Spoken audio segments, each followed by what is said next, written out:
Hello, hello, hello, hello. We are on episode number 209. Ridiculous. 209 of This Week in WordPress. I am joined, as always, by some fabulous, fabulous WordPress guests. Yes, nailed it. First time, got the direction right.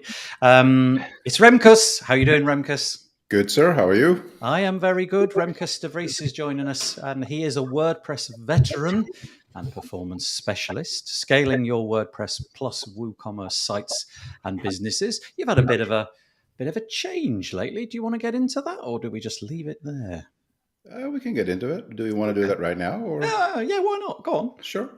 I switched from working at a hosting company back to working on my own, rebooting my agency, and having a different focus in life again. Yeah, nice. And you got a little bit of time to think about things, which is always a real nice thing. Yeah, that's lovely. Well, thank you for joining us. Down. Sure. Am I going to get it? Yeah. Look at him. There he is. Look, it's Vito. We haven't had Vito on the show for. Well, I had brown hair last time. Last time Vito was on the show. How are you, Vito? I had black hair. Yeah. How are you doing? I'm great. It's good to be here. Definitely been too long, man. It really has been too long. It's an absolute pleasure to have you back. I mean, Vito's kind of all everywhere all at once. He's the co-founder and CEO of Atterim, which I think, honestly, Vito, I reckon that when you were last on this show, it was still called WP Feedback. Probably. I think that's entirely possible. Atterim, of course, if you don't know about it, is a centralized collaboration platform for agencies. How's all that stuff going? Is it still keeping you busy and excited? Very busy and even more excited. We're just about to close the second year, going into our third birthday next week. And there's all kinds of really cool stuff happening for the celebration and stuff. So definitely keeps me busy. And you've just wrapped up, I don't know how many you've done now, but the Atterim Summit, which is a sort of a side thing. How did that go? That was brilliant. I even had Nat speaking there. He had a great session about Twitter marketing, and you were also supporting this year as well, Nathan, which I appreciate. You're welcome. So, yeah, it was awesome. Oh, I'm so pleased to hear. But I'm also glad that it's over. Yeah. You know how it is with this. I do know how it is. I've got mine coming up in the near future, but anyway, we'll come to that later. And finally, joining us for the very first time, we have Nat. Now, Nat, I do apologise. I'm going to say that your surname is Nat Miletic, but I don't know because we didn't talk in advance if that's how you pronounce it. Have I got that right? Yeah, definitely. You did. Okay, great. Oh, first time, nice. Nat Miletic is the founder of Clio Websites, which is a WordPress development and marketing agency in Calgary, Alberta, Canada. What's it like over there in Calgary at the moment? I'm guessing like the snow has cleared and you've got the green everywhere now. Yeah. Finally got rid of the snow, and I'm a little tired at 7 a.m. here, and I stayed up late watching my Calgary Flames hockey game make it through the next round of the playoffs. So I'm a little tired. So that's like the big thing, right? Hockey in Canada, That's in the same way that like soccer is that's here. like football for you guys. Yeah, that's the big one for us. Yes. Well, I'm glad that you managed to get to us 7 a.m. I really appreciate it. So there's our panel for today. We're going to talk about the WordPress news. There's quite a lot, actually. There's a few stories. Normally there's lots of stories, but this week there's a few stories, but we'll go deep into each one of them. Just a couple of things. If you fancy sharing this and dragging your friends in, please do that. We would love that. Go to wpbuilds.com/live. Copy and paste that URL. If you go there, you'll need to be logged into Google because it's YouTube, so it's YouTube comments.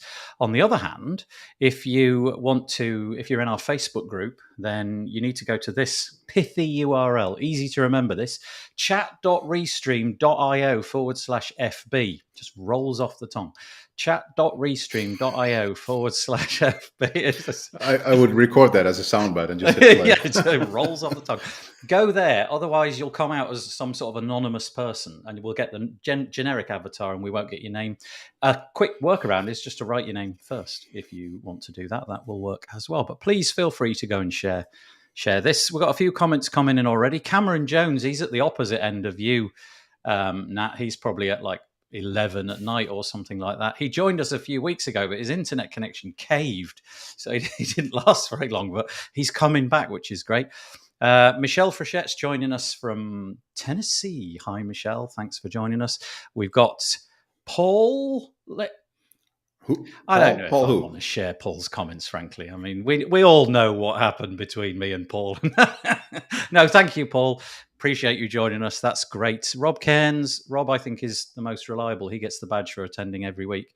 Good morning, all WordPress peeps. And Maya's responding to Paul. There we go. Elbow cough. I don't get it. Oh, my word. There's so many comments. Thank you all for looking there. And we got a comment here, which I think is something to do with sport. Courtney Robertson saying, "Let's go Rangers." Is that a Nat? Do you know anything about this? New York Rangers, yeah. I'm not a fan, but I'll keep my comments to myself. Oh, that's brilliant. Well, we'll hide that one very quickly in that case. That's right. Thank you so much. Well, let's get stuck into the main event, shall we? Let's talk about a bit of WordPressy stuff. And that requires me to share my screen. And I very rarely get sad on this show, but I am officially sad.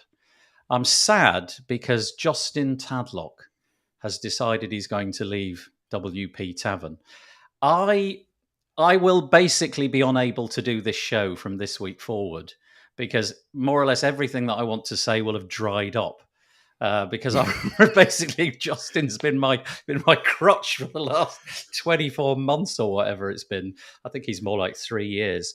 But in all seriousness, Justin Tadlock, he came when Jeff Chandler stepped away from the Tavern, and I don't know if you guys were listening or watching, I should say, the Tavern at that point and reading the articles, but he brought something completely new, which was like the developer chops.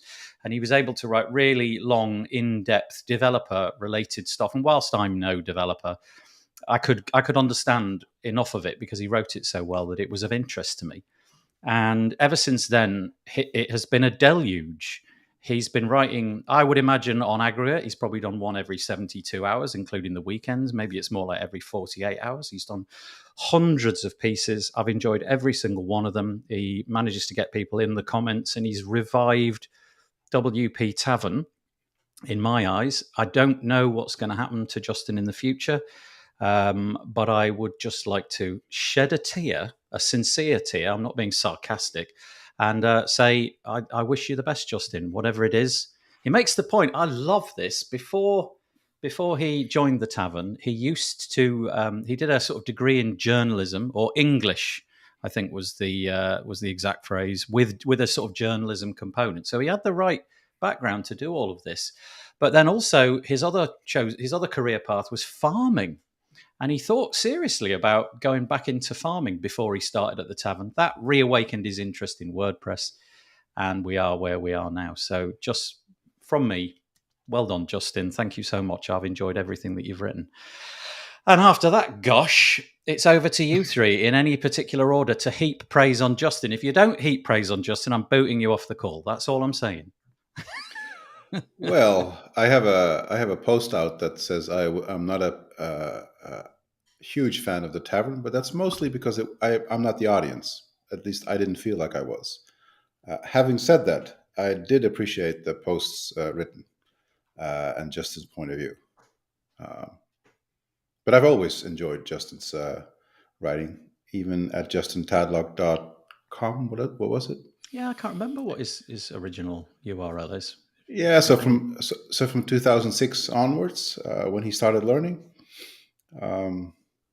he shared everything, and I appreciate that even more than just the writing.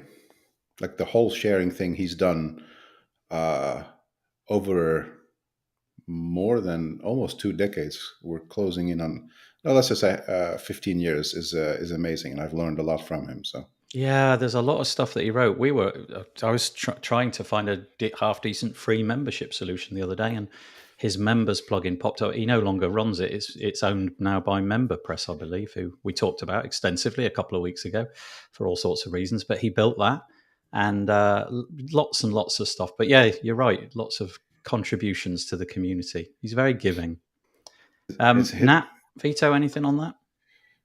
Yeah, great. Like, I mean, the articles are very in depth and very well written. I hope that he's found in the WordPress community for sure. It'd be a loss if he did decide to go farming.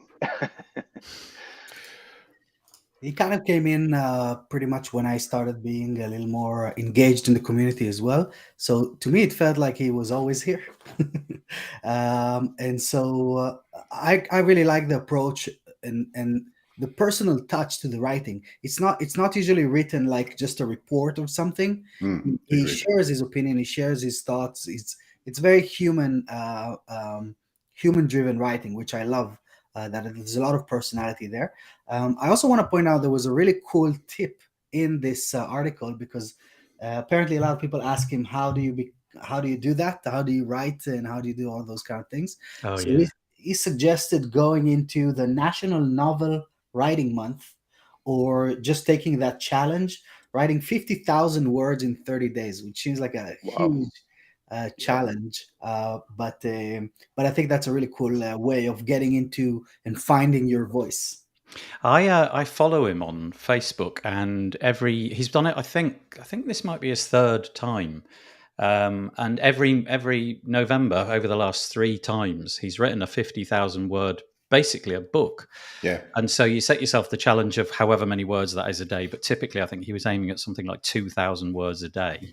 And you obviously end up at sort of roughly 60,000. And he did it. He was able to commit. I mean, 2,000 words a day is quite a lot. And he would write about how his characters were developing and how he was satisfied with the way it had gone today. And he'd come up with some new ideas. And So yeah, he after also writing makes the 50,000, he wrote about writing 50,000 words. yeah, that's right. That's right. And then he also talks about, what the inspiration is in terms of, how do you actually get into this? And I find it quite hard when I have to write blog posts and things, and I can sort of identify with this. He's basically just saying, just do one word at a time. Just do the Yeah. first word, get started, and kind of keep When I going. And I read can that, completely identify. 50,000.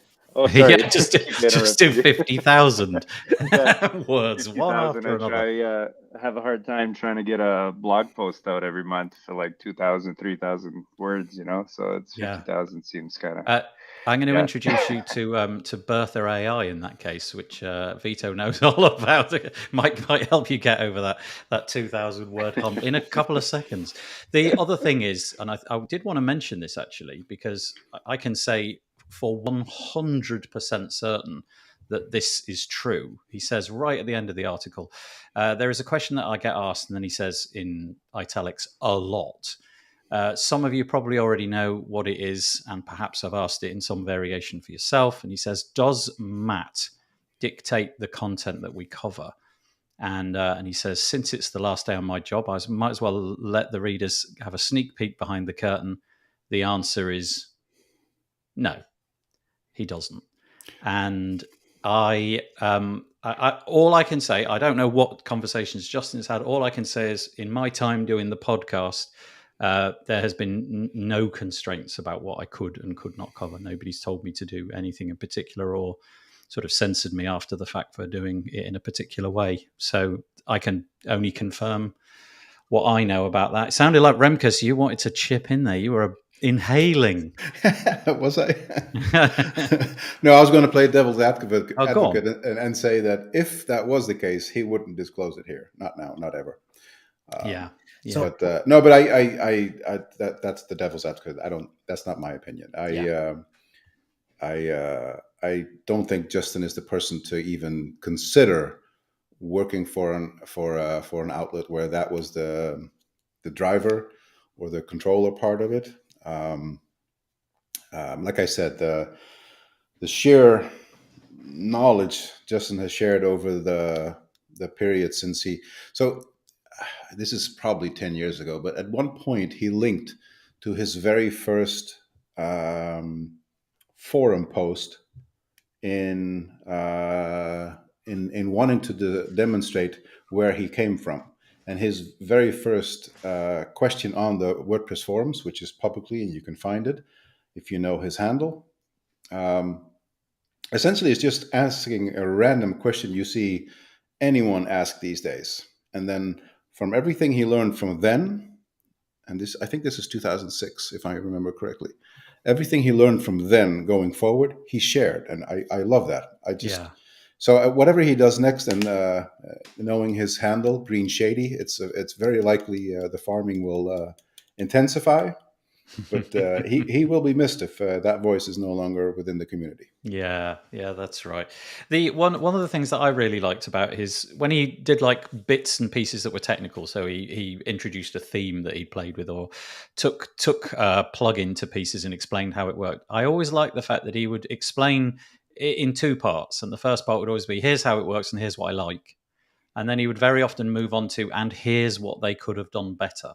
Yeah. And that's the wrong way to phrase it. I think he always used phrases like, and I wish they had done this as well, and he would either point out something that he thought could have been improved about the implementation of the code or whatever it might be, but also just ideas, a suggestion for, wouldn't it be nice if you you did this in the future? And I always thought that was really nice. Got a few nice comments coming in. Firstly, we got Andrew Palmer. I think Vito knows Andrew Palmer a little. He's saying, I think Justin did a phenomenal job of walking a tight line, but kept it real. He'll be missed in our bot.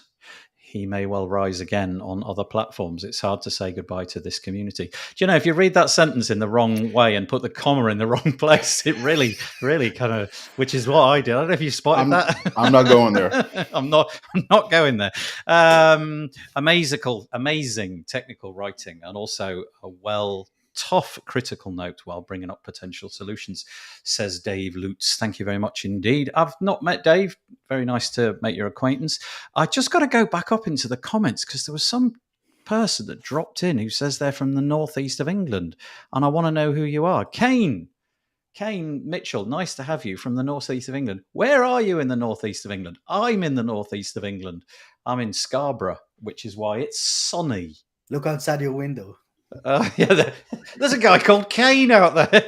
What's going on? He's waving a banner. Very nice to meet you, though, Kane, and anybody else that's new. Obviously, there's a few new faces in here. That's really nice. Are we done with Justin? I hope not, but we're done with this piece, I think. So let's move on. Okie doke. Next piece. All right, I don't know whether this is useful or not. This is Justin Tadlock writing on the WP Tavern. I said I'd run out. This is probably it. He's telling us 2 days before he stepped down about a new block locking feature, which on the face of it seems really useful. The idea being that in the UI from now on, when you get 6 rolling out, there'll be an option. There'll be a little padlock icon in the block options, and you can lock it, which sounds great. It sounds just like, that's a really useful feature. Wouldn't it be great if we could lock our clients so they couldn't edit this piece of content?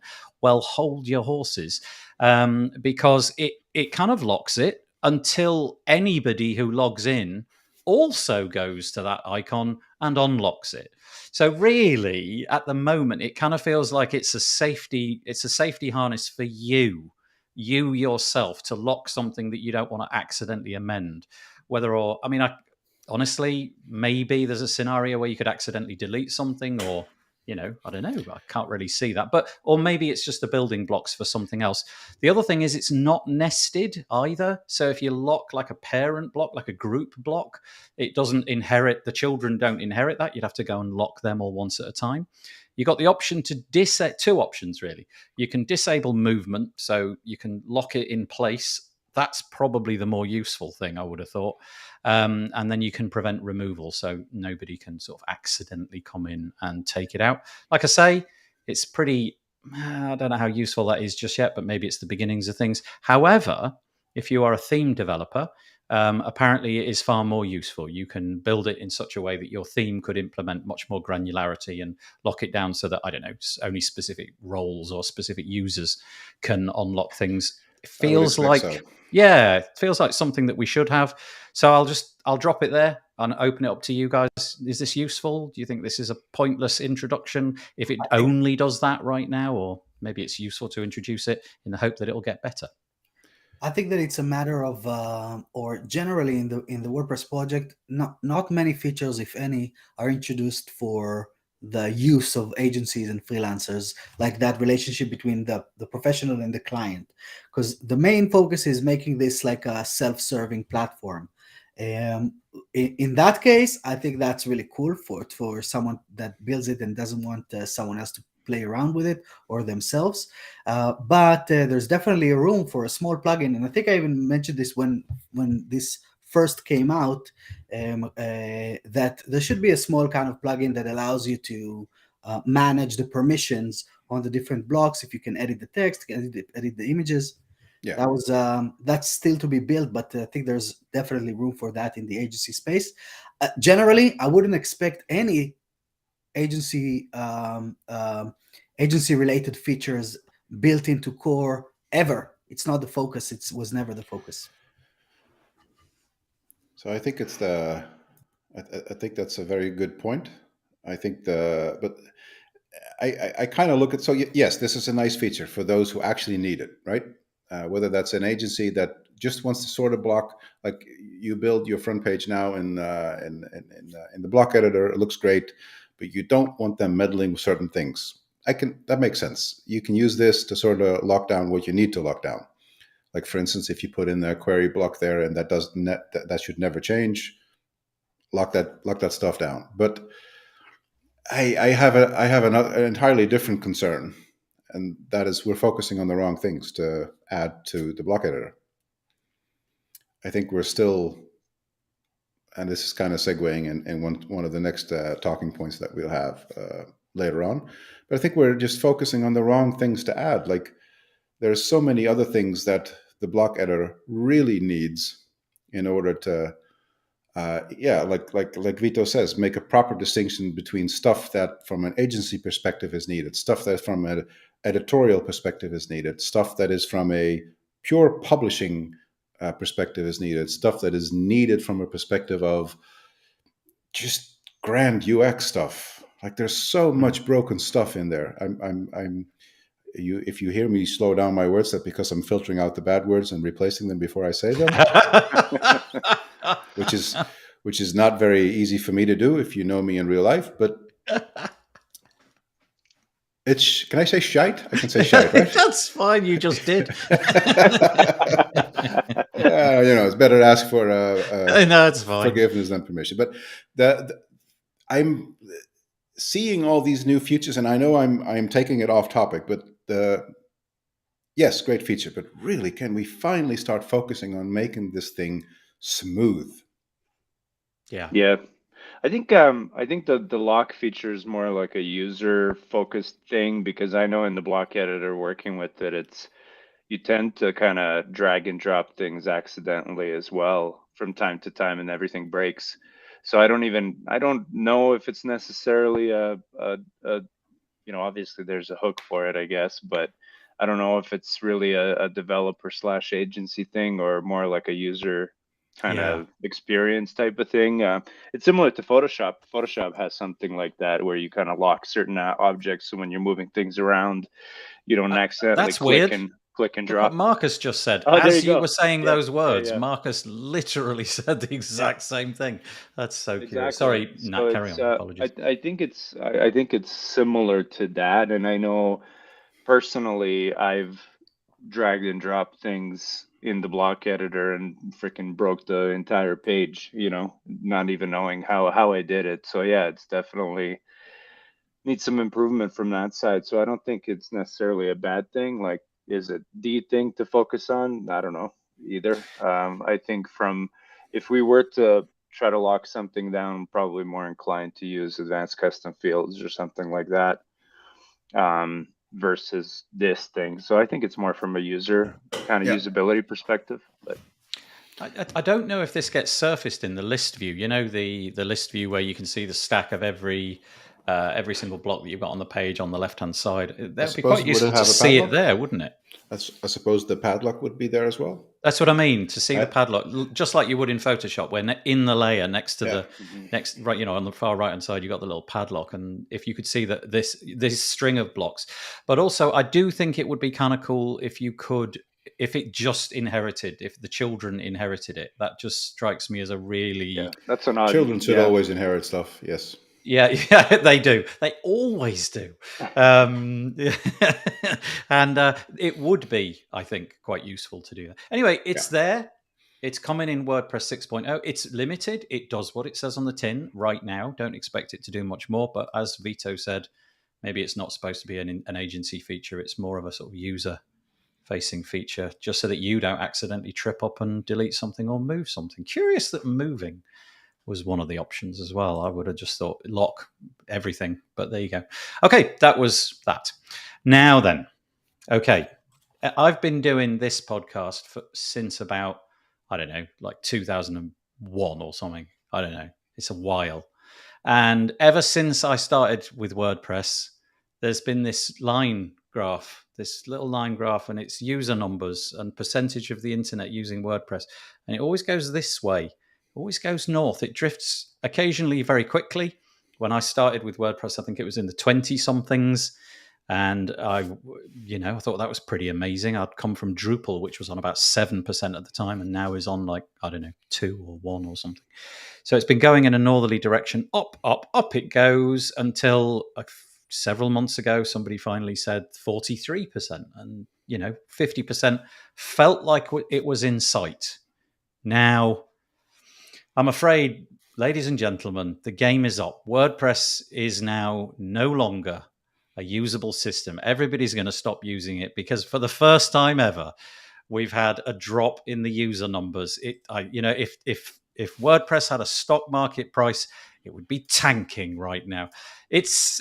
I'm overdoing it. It's a tiny little drop, but Yoast, he does his annual sort of market share thing, and here we go. Let's just have a look at the numbers. Is it not annual? I thought he did it every year. No, well, he certainly does, but it's more periodically, I think. Okay. I'll rephrase that. Periodically, Yoast does his state of the WordPress numbers, and this time it's got a different title. It says it's shrinking.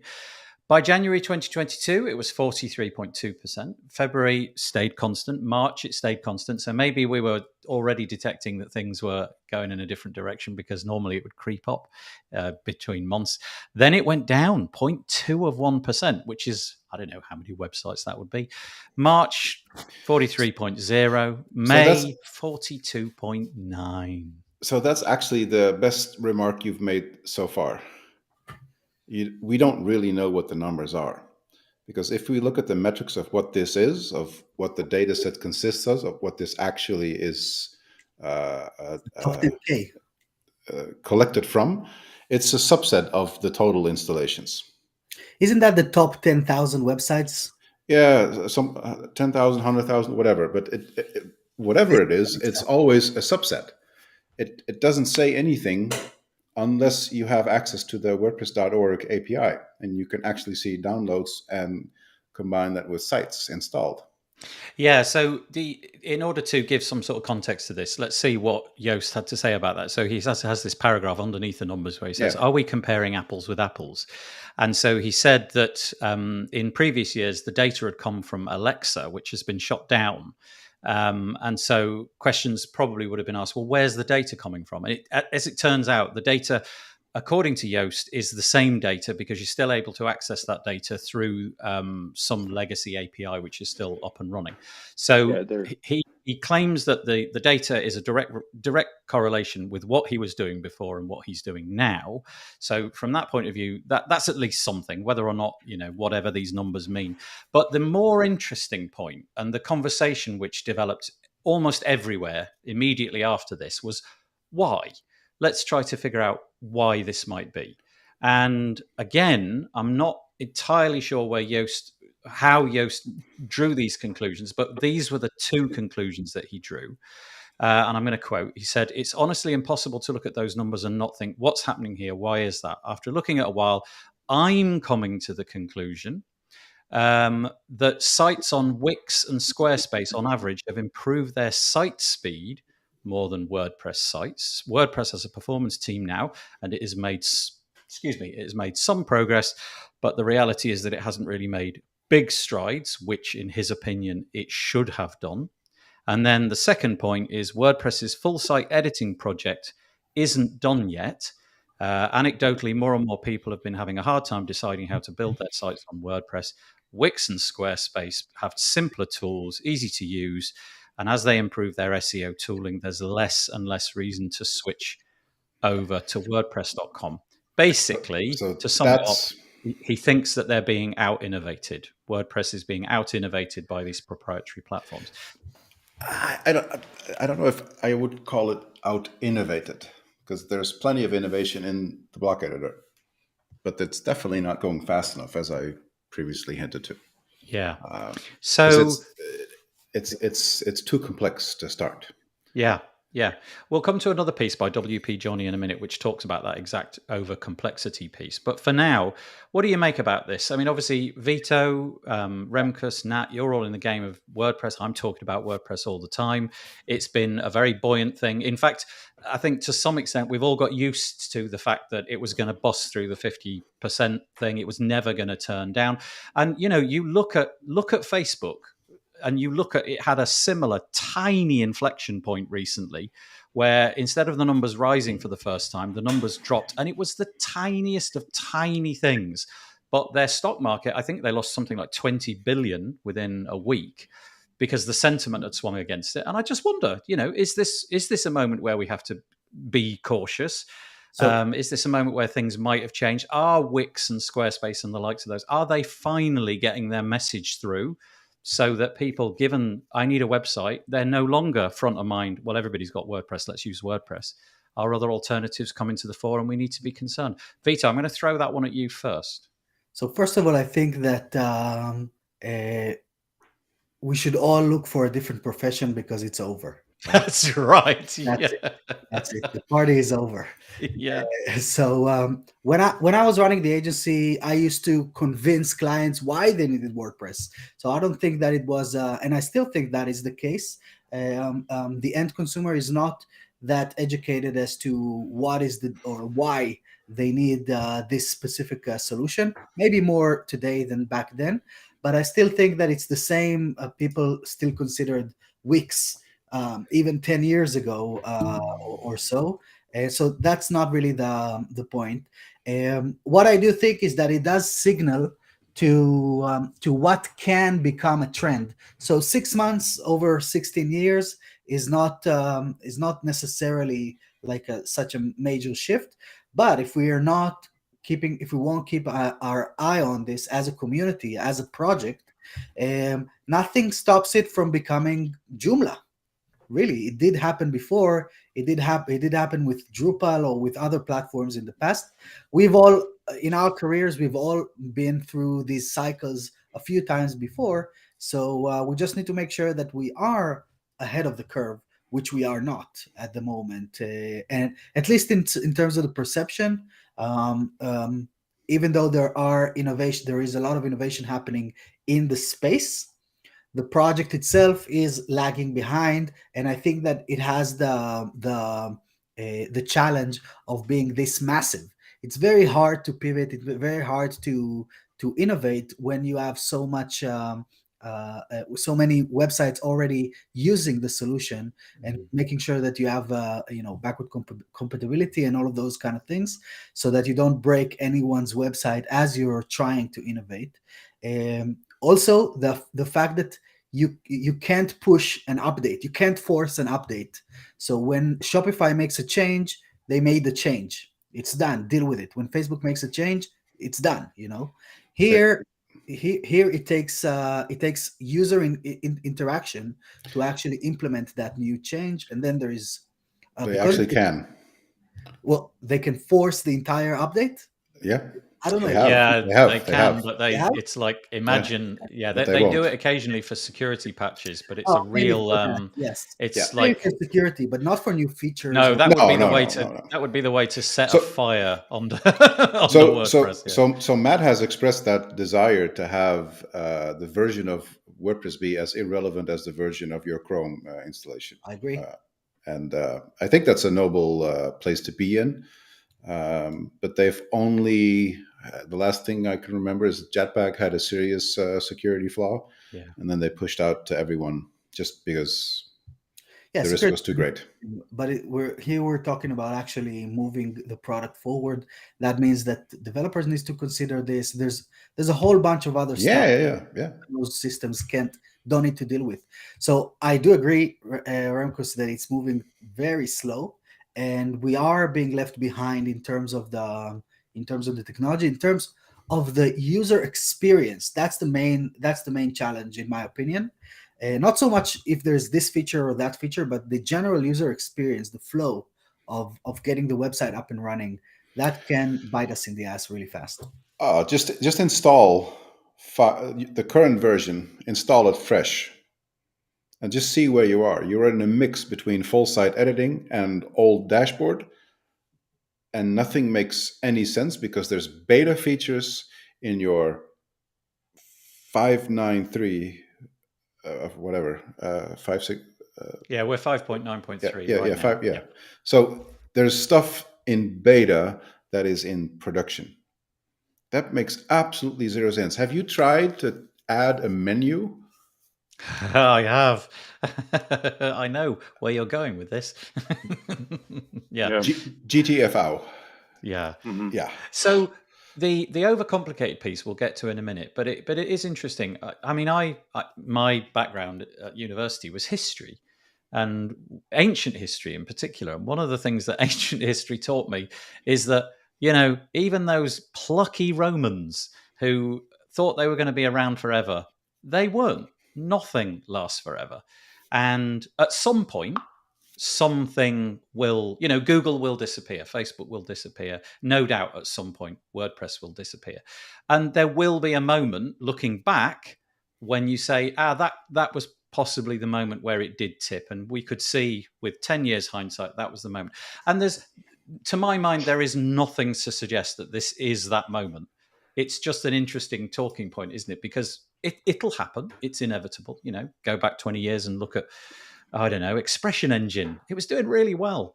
And where are we now?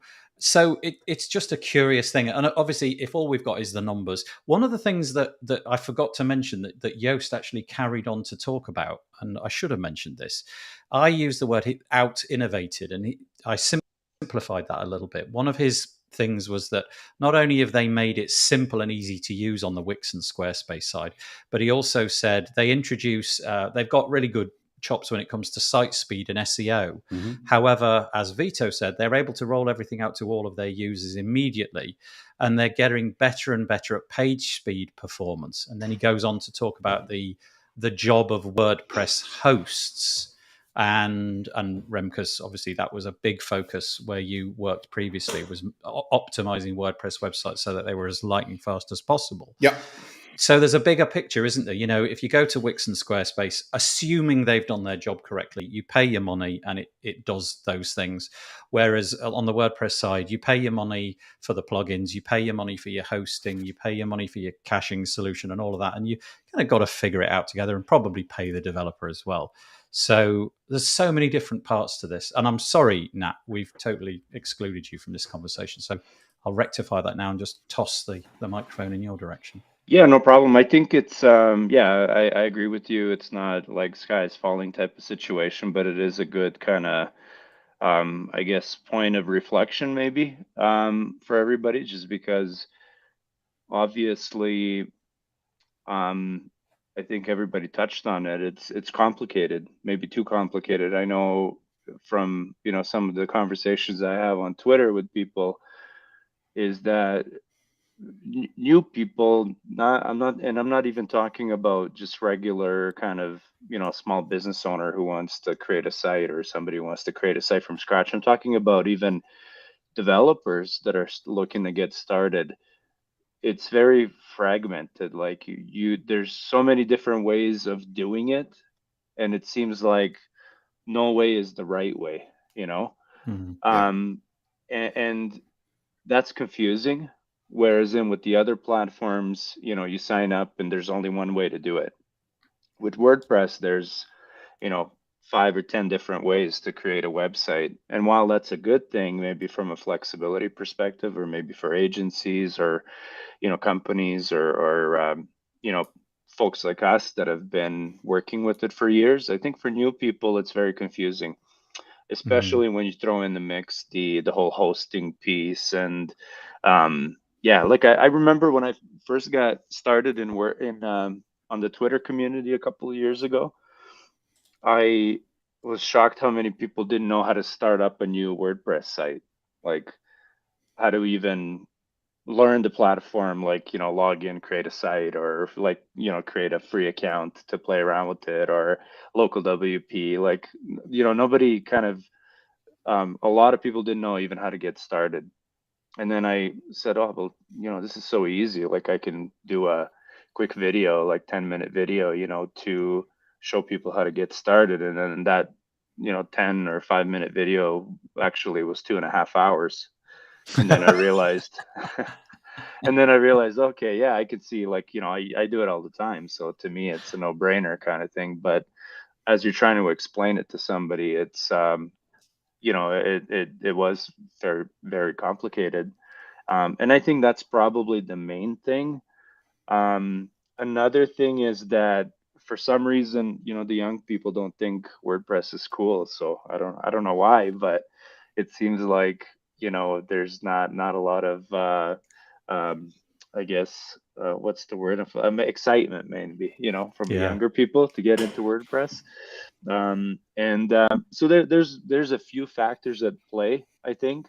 I think, in my opinion, it's trying to do too many things at once, and whereas in these other platforms, a little bit more focused.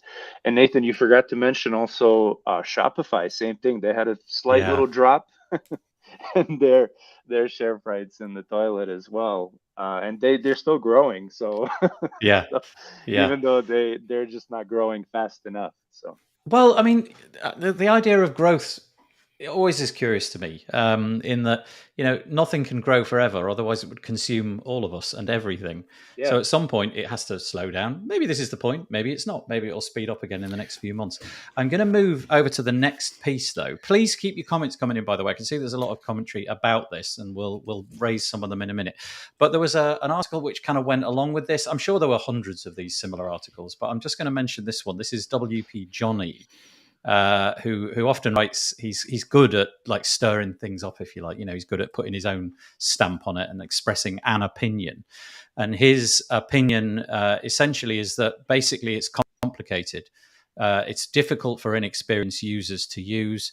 It's expanded much farther than it used to be. The users typically want something. They don't want to hire a developer. They're happy to give $20 or $30 a month to a host, to a company like Wix or Squarespace, get everything done. And I love this phrase. That's how the core WordPress itself and third-party ecosystem radioactively mutated into some 1,000-legged octopus. Just the idea, it is really complicated. And I read that article, and then I went back and I looked at WordPress, and I was thinking about full site editing, and I was thinking about menus, like you were saying, Remkus. And I did think, boy, I have to apply a lot of effort to get through this. I'm going to be here for quite some time. Yeah. Never used Wix, never used Squarespace. I have no idea what their UI looks like, but I'm guessing that over years they've, made it so it's as simple as possible. It's still not perfect either. Not perfect. No, okay. I mean, I don't think it is, but it most certainly has a lower entry. Yeah. Mm-hmm. So here's what WP Johnny says. So basically, he thinks it's overcomplicated in all the different ways. And to sum up, no wonder that WordPress is having an identity crisis, and both devs and bottom users jumping ship. Devs hate the bloat and commercial grime. The users hate the complexity and confusion. We've fallen to the point where newborn devs are using WordPress not out of a personal preference, but because there's so much money in the market. And users likewise are choosing WordPress because of the number of devs and active development for it, because otherwise they'd rather choose something easier, something that doesn't have to be learned how to use. So I think that there is an oversight in this idea, because basically 46% of all websites are being built by agencies, or freelancers, agencies, by professionals. Real businesses don't want to mess around with their website. That's just a fact. Like the same way that I don't want to mess around with payroll, I pay someone to do it.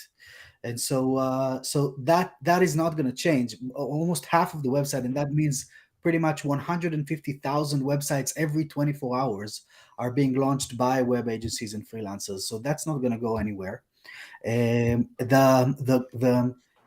more the basic DIY type of websites, if we're looking at that percentage, I don't know if this is a proper stat, but I imagine that you have less of them on the top 10 million websites of in the world, because a website is not just about creating a website; it's about getting the website to work for you, to get the traffic, to get the to actually let it work. And if you're just going to splash a Wix website, a Squarespace website on your own, you probably don't have the know-how or the skills to get the website from that point over to the top 10 million out of more than a billion or 1.5 billion websites that are on the internet. So that is kind of, I don't think, really much relevant to this discussion. What I do find interesting with that 10 million stat that we saw in the previous article is that it means that the agencies and the freelancers are moving out. Because the top 10 again are probably not gonna be the ones that are done by people on their own.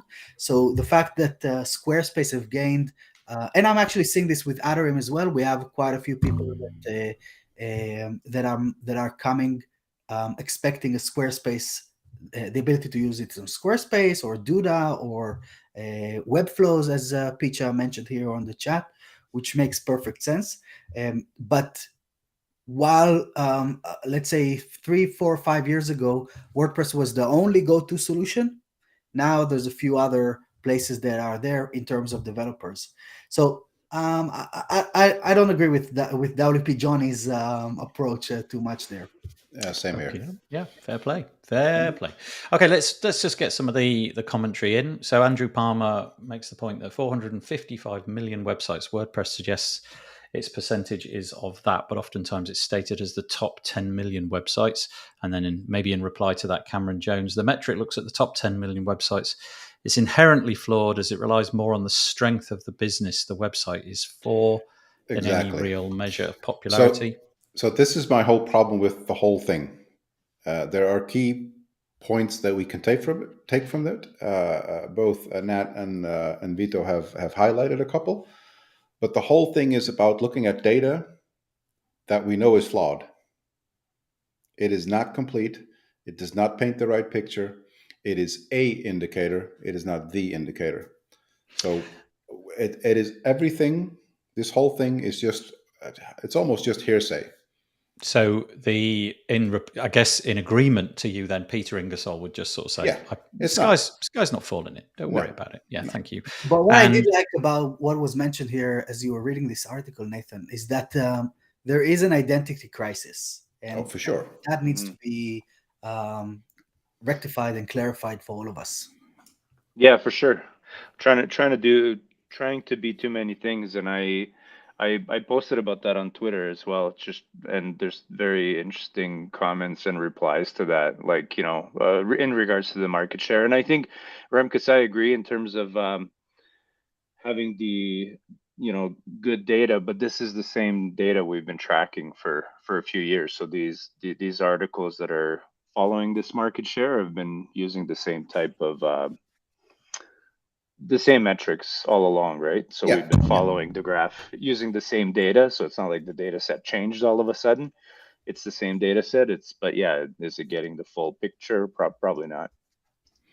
Or no, definitely not. I would argue that as it matures, the audience changes. So that same, like essentially what Vito just said, that who that 10 million is actually changing in itself, and that skews whatever we're using as a percentage. So I'm just going to speak to some of our guests, because it would appear that the chat on the bit that you can't see is we can all see all of your comments streaming by, and it appears that for Remkus and Nat, those comments have frozen for one reason or other. The only thing I can recommend is that you refresh the page, and I'll just drop you right back in, and me and Vito will hold the fort. We won't let them back in, Vito. It'll just be me and you. It'll be hysterical. No, look. I think I might need to refresh as well. Well, yeah, you refresh, and Remkus can tell if it's fixed. Any more joy? I'm seeing everything coming in, so I can put things back on the screen. But hopefully, Somebody needs to make a comment. yeah. Okay. Yeah. Maybe they will. I'm going to share some of those comments, though, the ones that I can see, because there are absolutely loads. This is obviously, like, whether or not it's just nonsense news, it's an interesting talking point, because I do like the idea that everything at some point has a moment of ascendancy, and then obviously there's decline. People have written whole books about such things. So where did we get to? Thank you, Davinder. Got to. Can't remember. There was something about Elementor here. Elementor is going in, having an all-in-one fixed solution that fixes that issue for them. It's so much easier to plan when you have cash flow. That's an Even though it's also WordPress, so every new Elementor Cloud website is considered in part of these stats. Well, I can't remember where I saw it. It's in one of these two articles. Apparently, the Elementor numbers continue to go up. Yoast. Yeah, continue to increase. One? Yeah. So I don't know what that increase was, but the Elementor share just kept going up, whereas the WordPress share. They were saying that the Elementor popularity is driving up the popularity of WordPress, which makes sense. And yeah, definitely the new Cloud Elementor that I tried it a few days ago does kind of install a base kind of WordPress implementation that has the background of, has a dashboard and everything like that. So it is kind of vanilla WordPress, I would say, as well. What if Miletic bought Elementor and just put it in, right? Like a $3 billion acquisition. That's what they should have done instead of the block editor, in my opinion. I know it's not a popular one. Okay, let's have a few more. Speaking to Remkus's point, this is Peter again. I think the biggest recent issue is the 2022 theme in a default install. Too much focus on FSE for the general population. Yeah, it was a curious choice, that, wasn't it? Having edit site That's That's an interesting way to describe it. Curious. You know me. I don't like to. I like to tread very carefully on the middle of the wall. I'm going to use the word again, and it was a shite decision.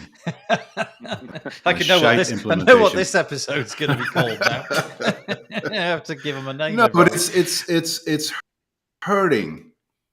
It is actually hurting. Yeah. That's.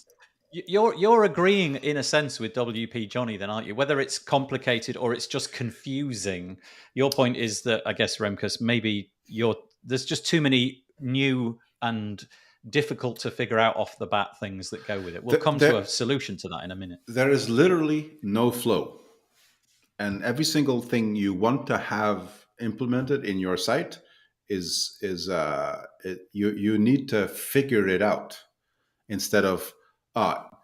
It's like when you go somewhere and you see your input screen, you don't have to think about it. Excellent. That's what it should be. And it's like far away from it as you can possibly be. It's like the Facebook ads platform. It's like you don't know what you're looking at. I literally have no idea how to use that. Every time I go in, it's like there's like 14 new things, and even the old things have got new names, and I don't know what to do. It's a bit like Google Analytics. There's 4 new menus. Leave me alone. Okay, so this is an interesting point from Peacher. All about, like the cool thing. Everybody likes the cool thing. Younger people love Webflow, especially if they are designers. I confess, Peacher, I've never so much as even, I don't think, loaded up their homepage. So I don't even know really what that product is, but I see that word everywhere. And I'm presuming it's popular, easy to use, slick, marketed well, and all of that kind of stuff. It is slick. That's the key. That's the key point there, which really makes sense, because if the target audience is designers, you want it to be slick. Do you think, right? It never really occurred to me until just now, but do you think that the likes of us, curmudgeons that we are, do you think that we were born into an era where technology was hard? Like technology broke a lot, things had to be mended. Curmudgeons being old guys. Oh, yeah, basically, exactly that. Yeah, people are like, you get a bit cross about things. But technology just broke. You expected your computer to crash quite a lot. Things needed to be fixed. Updates needed to be applied. Whereas the current generation, the iPhone, it just works, and you just click buttons. You don't. Everything is just simple. Look at it; it never breaks. Even if I chuck it in some water, it still keeps going.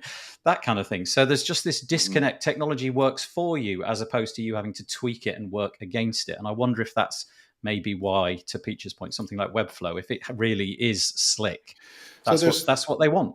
There's plenty of products that have grown like exponentially just because it looks great. Yeah. Like I would even argue that Flywheel hosting started because it looked great, because it was essentially created for designers. Right. Webflow does have another advantage, which is the performance and not kind of bogging things down with a bunch of JavaScript libraries and things like that. So it is a little bit faster. So with the UI is nice. I've tried it as well. I do like the platform. The UI is really nice as well in terms of designing websites, but also at the end of it, you can export your entire code base, out of it and make modifications to it that way as well. And the other thing is that it's it's faster. Technically, it's faster because it doesn't bog you down with unnecessary things that you may or may not need. I think that's the biggest kind of advantage of it right now. Can one of you three, or all three of you, just out of interest, just as a totally crude metric, just go to the WordCamp EU website and look at the attendees list and just quickly scan the pictures and see if anybody's young. Are there any young people? You just need to look for NFTs and stuff. Yeah, that's right. Yeah. Basically, if they've got grey hair, just discount them. They don't count. I'm just wondering. And now, when I go around WordCamp Europe, I know that both Remkus and Vito are going. Are you going, Nat, by any chance? Oh, I'm not going, unfortunately. No. Yeah, it's way too far for me. Yeah, well, I'm going to go around with that in my head now. I'm going to go around. Is everybody the same age or older than me? I mean, we know that's not very likely. Look at me, but you know what I mean. I'm curious now. Peach has got that in my head. Right, staying on this very quickly. Paul Lacey, the numbers personally don't bother him. They aren't. We don't need to panic at all. But I do think it's significant as it goes in reverse. Already bailed, so what does it matter? Yeah, that's right. Nothing that he says, honestly, that's what a curmudgeon is. Yeah. What it says to me is that the product itself is not as engaging as it was, and there's more that's more something to be concerned about. Honestly, there are so many comments about this particular story. I don't know where to begin.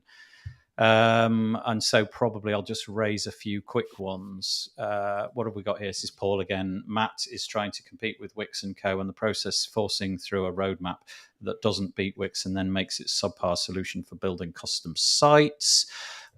Peter again, so much talk about WP should do this and WP should do that, but what is WordPress? Open source developed by contributors on many levels, trying to keep millions of sites running whilst improving. I noticed that Devinder had put something in. He was replying to Todd. Tumblr.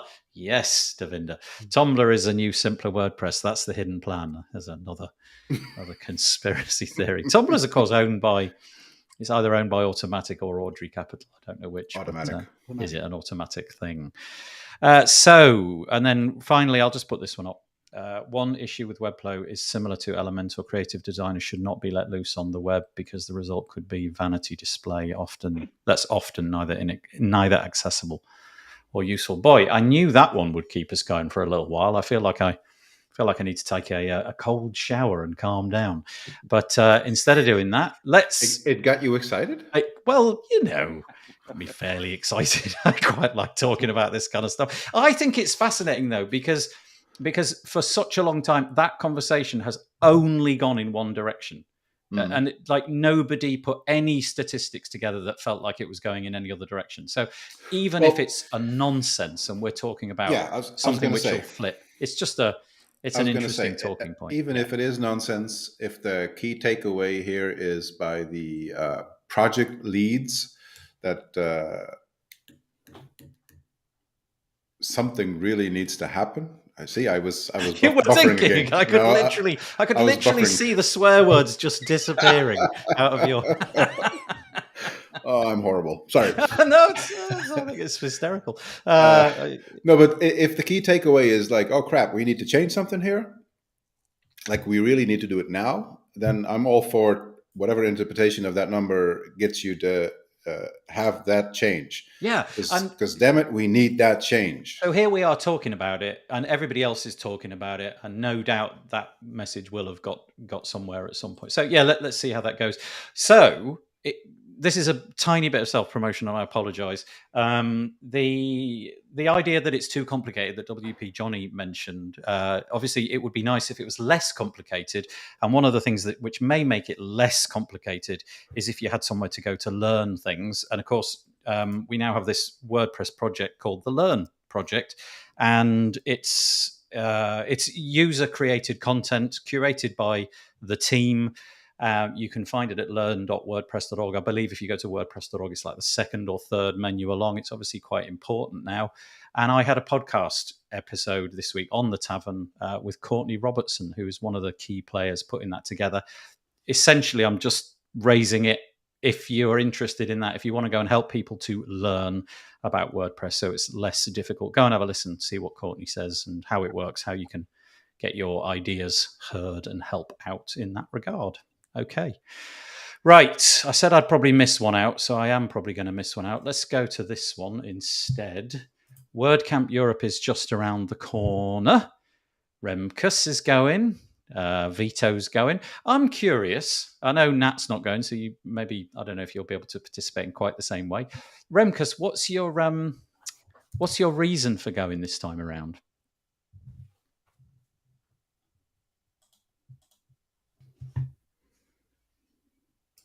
He's thinking again. No. My mic just went. You're muted. Okay. So this is called the 10th WordCamp Europe. And my reason for going is to tell everyone there that no, it's the 8th. Oh yeah, I know where you're going with this. Yes, there have been 2 online events, and I don't count them. So yeah. No, all joking aside, it's the same reason as I actually started it. Sorry, can I interrupt and just make that point? Remkus is one of the. How many of you were involved in that first one? But you were certainly one of the founders of WordCamp Europe, so that's an important thing. Sorry.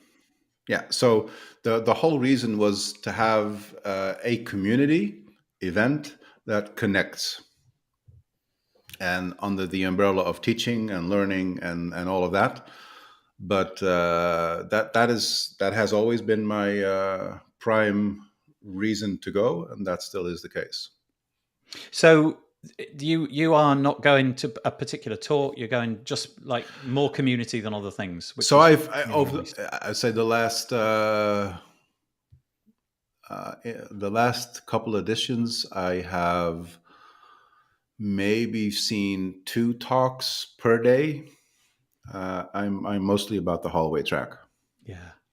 Yeah, that's nice. I think that's nice. Vito, what about you? You've obviously got you've got your Atarim hat on, I imagine, when you're going, hoping to meet people, meet and shake some hands and all of that kind of stuff. Is that a big bit? Or are you going to be doing like Remkus, just no talks, just hallway, schmoozing, networking? Well, I have to go to one talk because I'm speaking. Oh, that's right. Yeah. Oh, I actually have to go. I have to go to a couple as well because it's not announced yet. But I'm emceeing one of the parts. We got a scoop. We got a scoop. Oh, that's great. So yes, I'm Vito. I apologise. I totally. Well, it's not that I'd forgotten. I just didn't say it. You're doing a talk. It's very much lined with your business mission anyway, isn't it? How to get websites built more quickly and what have you. But once that talk is done, or prior to that talk, are you going to be like sitting there watching everybody else's talks, or do you see this as a great opportunity to meet new people and shake hands with those that you already know and all of that? We're also sponsoring, so I'm going to be at my booth for most of the time. Looking forward to the parties in the evenings and stuff. Last time that I was there was with you. Yeah. And And Not don't remember much. yeah, during the evenings for sure, I don't remember much, and part of the mornings are also kind of wiped out. But yeah, pretty much what we did back then is gonna be what I'm gonna be focused on: meeting our users. Which last time that I was there, we were in the um, 200 users. Now we're in the 7,000, and then now it's gonna be more about meeting users, meeting partners, reconnecting after a few years away with all of those, with COVID and stuff. And yeah, just partying in the evenings is gonna be like what we did, 3 to 5 parties a night. That's the goal. I have to say, Vito, obviously I was there last year. I was recording, which is kind of why I'm going this time. I'm recording podcast episodes for the Tavern. If anybody, by the way, who's listening to this would like to become a guest on the WP Tavern podcast and you have something that you would like to share, feel free to reach out. My email address is admin@wpbuilds.com, and that'd be curious. Yeah, you know where I am. Vito will. Yeah, okay. You too. All right. And Not interested. yeah, I'm going to be taking my little thing. I showed this last week. Got this little fabulous recording thing, which nice. will be nice. And that's kind of why I'm going to go. But obviously, there's the sort of social angle for me. I'm really keen to just hang out with some people who are like-minded. Where I live, lovely part of the world, but it's not like the middle of London. There aren't so many technical things going on. In fact, if I was to count the number of people who are into WordPress in my local area, it's me, I think, basically. So I'm kind of looking forward to all of that. Nat, do you ever go to these events? You off to WordCamp US? Yeah, no, I haven't actually yet. So somebody mentioned, it was funny. I think it was Marcus. Yeah, build WordPress sites for years and never been as actively kind of engaged in the community. Honestly, 2 years ago, I didn't even know any of this stuff existed.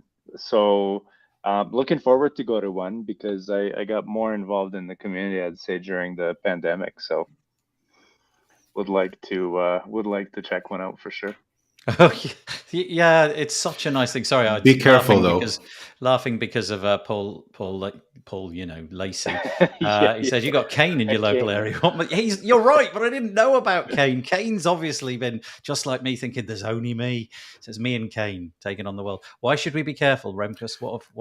They're addicting. Oh, they are addicting. They are. Really are addicting. Yeah. I've said this at many WordCamps, but you come for the software and you come home with the family. Yeah. Oh, that's nice. A nice way of doing it. Yeah. Just I can be gushy.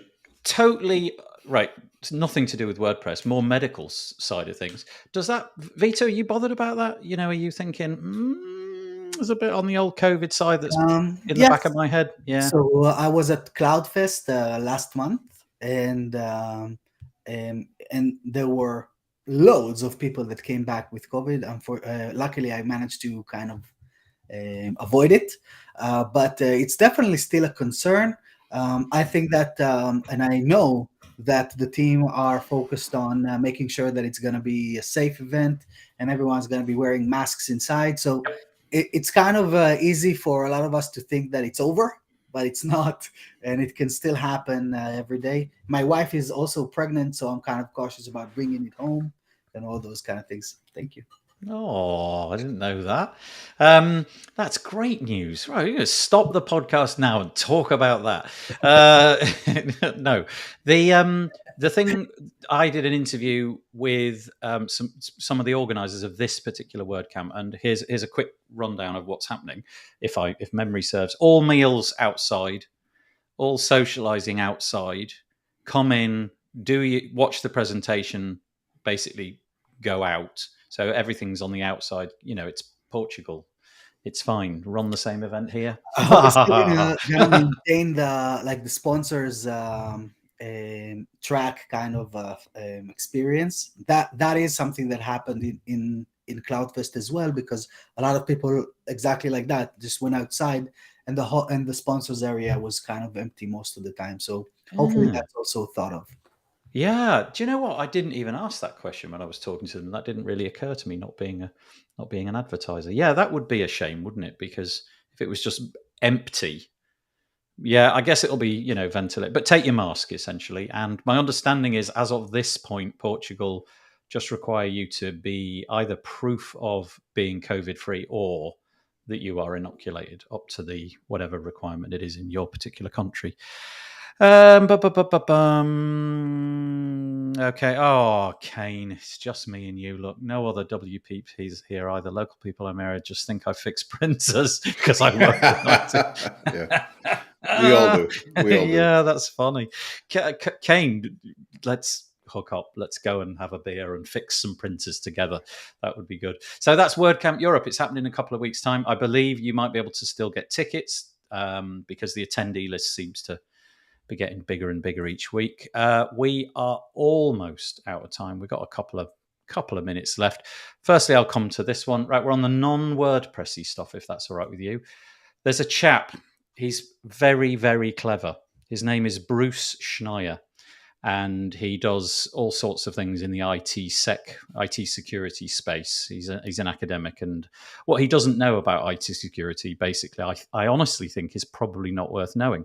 And he throws out articles all the time. This week, he's just caught my attention because we all are. We're all doing things like this. We're all doing live streaming, and we've got various different pieces of technology switched on.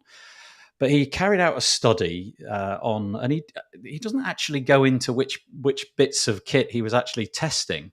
But you know how now you've got everything in your bedroom, you've probably got a camera in your kitchen because you've got a Zoom call and all of that kind of stuff. You're working from home and all of that. And you switch off the camera and that is pretty clearly off. Everything goes away, camera stops working. You may even go as far as clicking the mute button. Turns out you should maybe need to be a bit concerned because having polled quite a few bits of software which claim to have switched the mic off, actually they're not. What they're actually doing is just stopping the feed from reaching the other participants of the call. So the feed is still being sucked out of your microphone. It's going to their platform. That may be a continuous stream.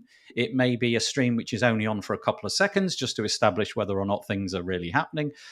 But that bothers me because honestly, you've no idea how rude I am about my guests as soon as this is finished. 10 minutes from now, I'll be cursing.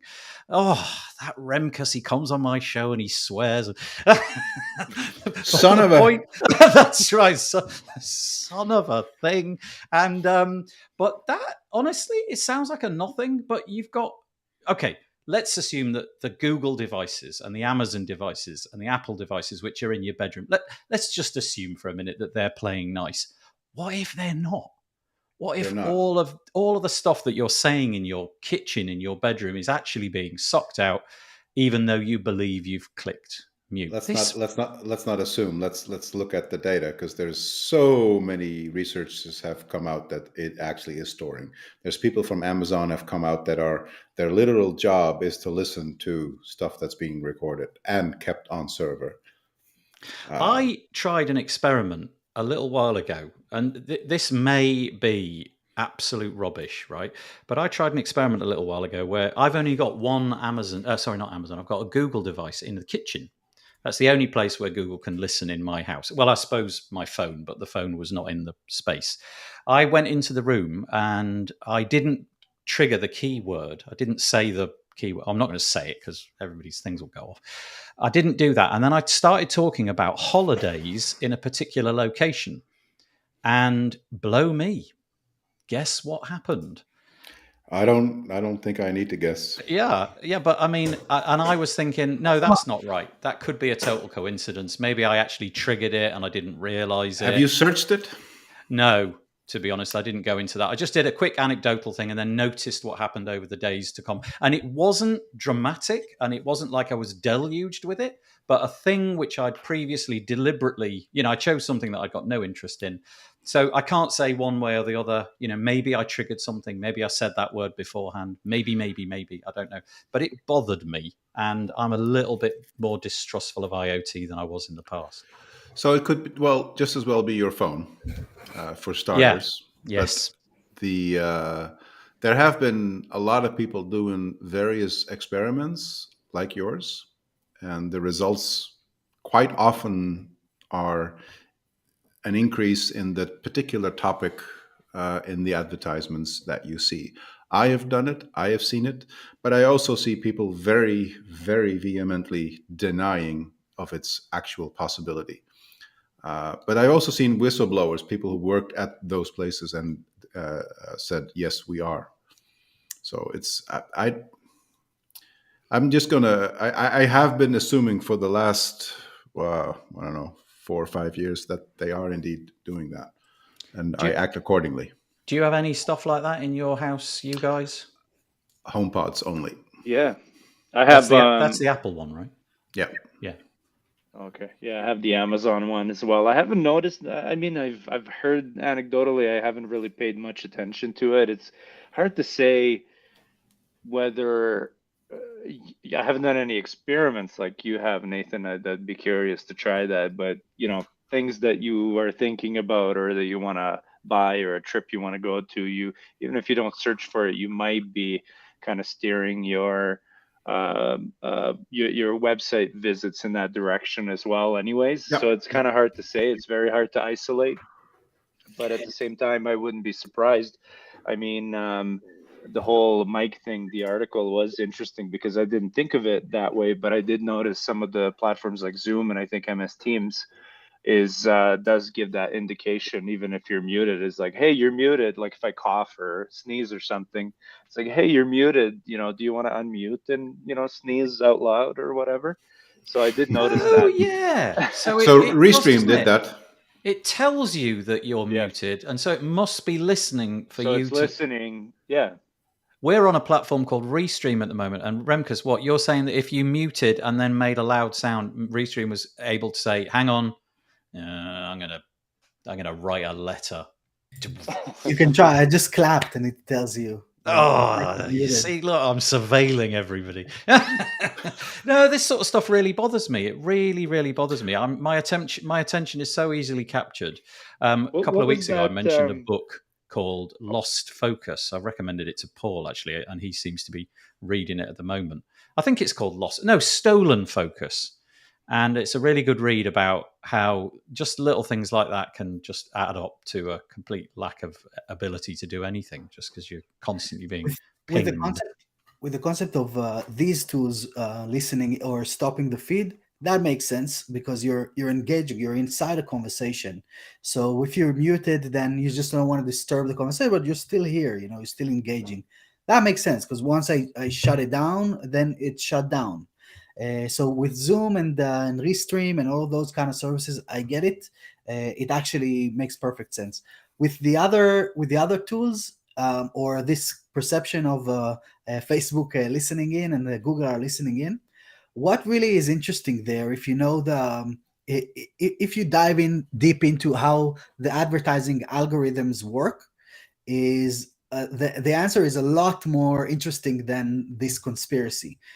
The answer is that none of us are special, and someone at your demographic in your area that has pretty similar interests to you has probably looked into something similar during this time of year in previous years.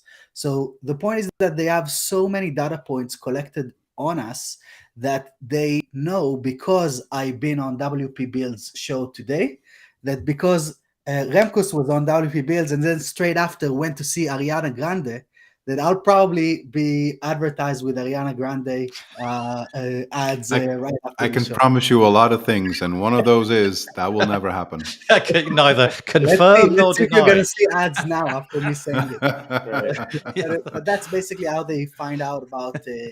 Oh yeah, for sure. So I know examples of where somebody said, "I didn't look for that vacation," and then later found out, yes, his wife did. Right? Not So, only the wife, but a similar or- person at their age group in a different absolutely, area. absolutely. Do you know what's curious about that, though? That on the face of it, that seems to be a really solid argument for it all being okay. But the more I think about it, that's a really solid argument for it all being not okay. Definitely Because not. if if everybody can be boiled down to some sort of, user profile or what have you, and I realize that there's a lot of complexity to that. I am afraid of my ability to go onto any of these platforms because I'll just buy everything. They're going to show me irresistible adverts. It's like, oh, I need that, and I want that, and I want that. That's and the now point I'm of bankrupt. advertising. So I see this as a really positive movement in advertising. I much rather see an ad that I'm interested in than being sold something that I have no interest in at all, and it just takes my So, bandwidth away. so in the locations where I cannot block, because I block everything else, in the locations where I cannot block, for instance, Instagram app on my phone, I will actively go in and say, no, I don't like this ad. Or yes, I'm seeing this too often. And the quality of ads that I do see is improving. It's, it's an evil thing. I don't want it. I would rather just pay them a nominal fee per month and, have it solved that way. And I will never click on anything that I don't care for.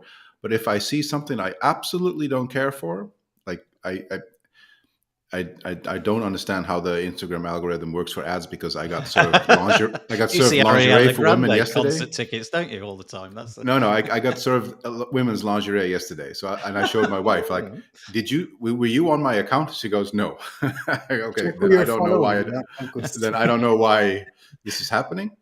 But They know your browser history.